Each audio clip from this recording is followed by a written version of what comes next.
first media consulting podcast, The Business Chronicles, where we dive deep into the stories of successful business owners. Here's your host, Didi and Nicholas. Thanks for joining today. Let's talk. Good afternoon, everybody. I am so excited to introduce to you Luis, who owns Surveillance Plus, and he's going to share some insight about his business, a little bit of background, and give some inspirational thoughts of those who want to look at starting a business, regardless of what industry, and kind of give some inspirational thoughts of how to go about doing it and some of the things that he shared along his journey to success. Luis, hello. How you doing, sir? Yeah, thank you. Thank you for having me, Didier.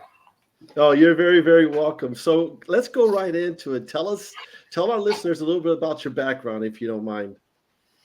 Well, I currently working on security. I got into the industry about 18 years ago after working in franchising. I work for a big corporation, training franchises all over the States and getting the challenges of new entrepreneurs when they go into business. I got into a position for my franchises after 9/11. They were really concerned about security for everybody and safety. Like anything in the industry, it changed from that point over. And I was in charge to find security products, solutions to protect everybody, the customers and the franchises. So I got working with them, investigating what was in the market, and it caught my eye because it was something completely new for me. I didn't know anything about security. It's just happened to be in a position to research and get some training, travel overseas, travel around the country to see what would make sense for them to partner with. After I did that for the franchise company, I have an opportunity to start on my own. Like anybody else, I got that bug. Well, congratulations. Go ahead. Finish. Yeah.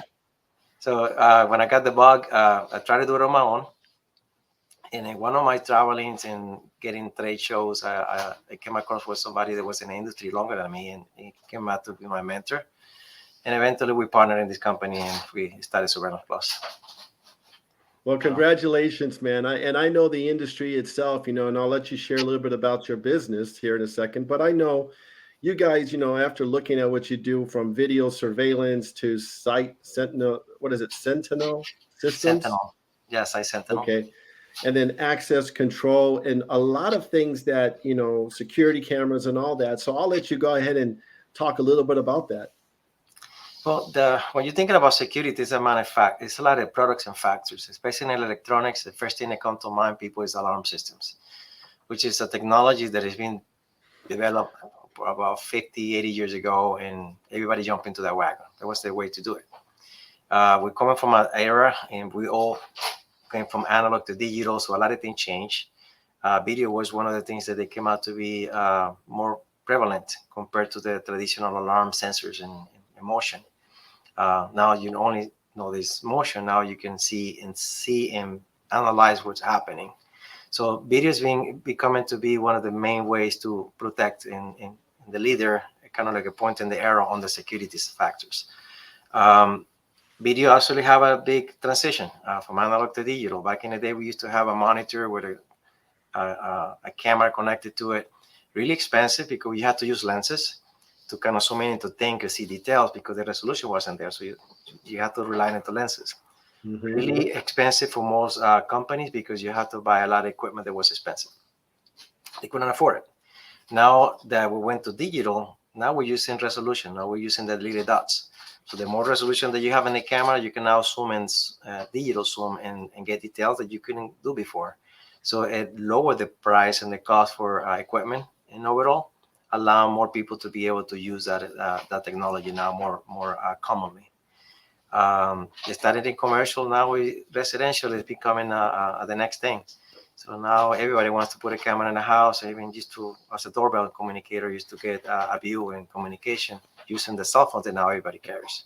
So it's a big transition in between, but you can see how benefit the technology came across from analog to digital. Absolutely. And technology, like you mentioned, is really transforming the security landscape, right? Absolutely. The traditional alarm system, they used to call a third-party company to connect with you.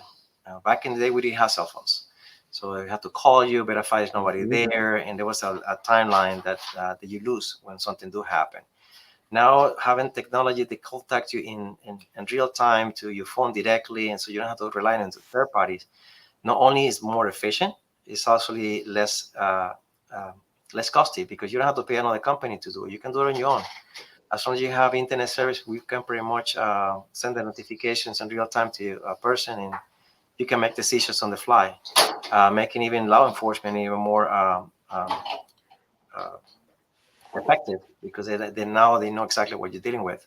They can address things a lot faster. Wow, that's a lot of great information for our listeners.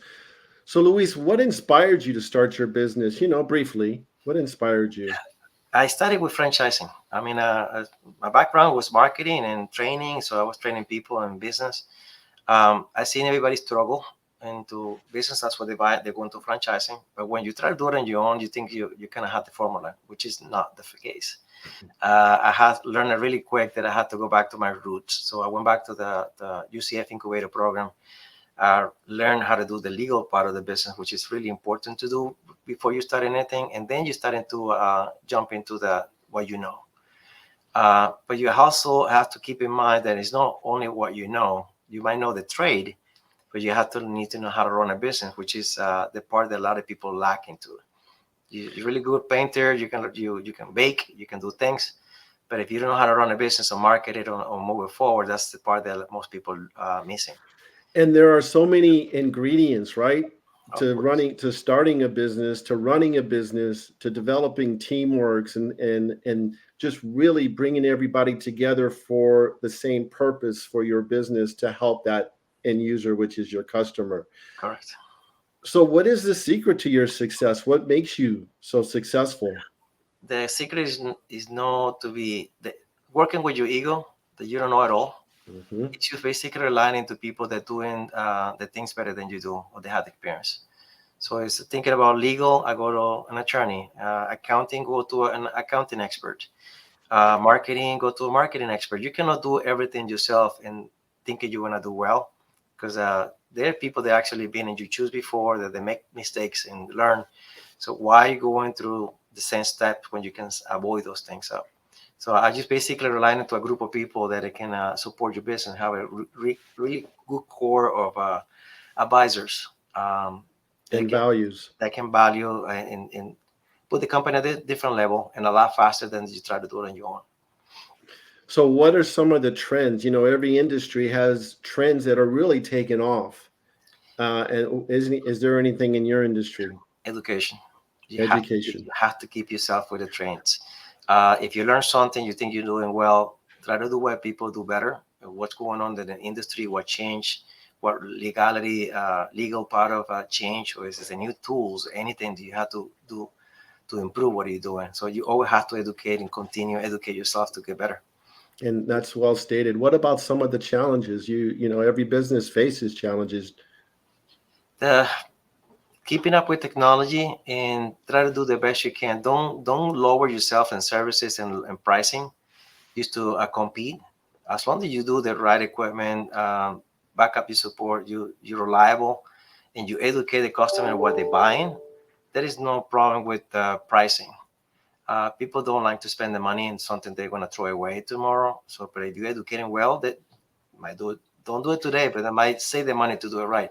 That's what I think that makes us unique in what we do. I like what you said. People don't want to throw away money that they can give away tomorrow, right? They want something that's going to be of substance that they can use. Correct. There is a good formula I was used for my speech around people. I said there's only three things that I can offer you: it's good, reliable, and inexpensive. Now I can only do two of those at a time. I cannot have the three things at the same time. If it's good, it's not gonna be reliable. It's gonna price. Everything has to be in between the two. Give me two of those, and I can definitely make it to you. I So if like you're looking that. to spend something or buy something or invest on something, you want it to last and be reliable. It's a cost associated with it. But if you do it the other way, it's not gonna last or it's not gonna be reliable. So you have to figure out first what do you really want. You want to do something temporarily? Absolutely, this is what you can do. But if you were looking for something that'll be there and work where you need it, might you consider something else. So that's a key. There was always a saying that I was brought up with that says, do it right or don't do it.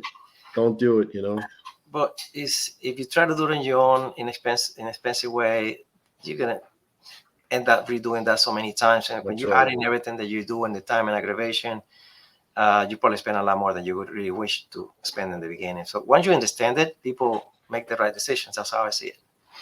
Very good. And we're about to wrap up here. So, there are aspiring entrepreneurs or people who want to own their business or even business owners. Any advice that you would want to give them through your path to success of where you're at today? Go to a professional. Team up with people that have been doing the same thing that you're doing. It's hardly anything out there that hasn't been invented. See what they do right. See what they do best and kind of team up with them instead of competing with them. And then next thing you know, you can do it on your own. That's what I would say. Very, very, very, very good. So as we wrap up here, could you provide our listeners with your phone number as well as your website so they can get a hold of you if they have any questions? Absolutely. We have a retail store in Orlando, so it's under Surveillance Plus. Our website is surveillanceplus.com. And the phone number of the store is 407-877-3500. Website is the best way to communicate, and you can contact us directly that way as well. Well, Luis, thank you so much for taking time to speak to our listeners, and hopefully in the future we can have you back. Absolutely. Have any questions, let her help out. Thank you, Didier. I appreciate it. Thank you for having us. Thank you for tuning in to First Media Consulting Podcast. If you enjoyed the podcast, subscribe today. To nominate a business you would like to recommend to be on our show, go to firstmediaconsulting.com or call. Thank you for listening.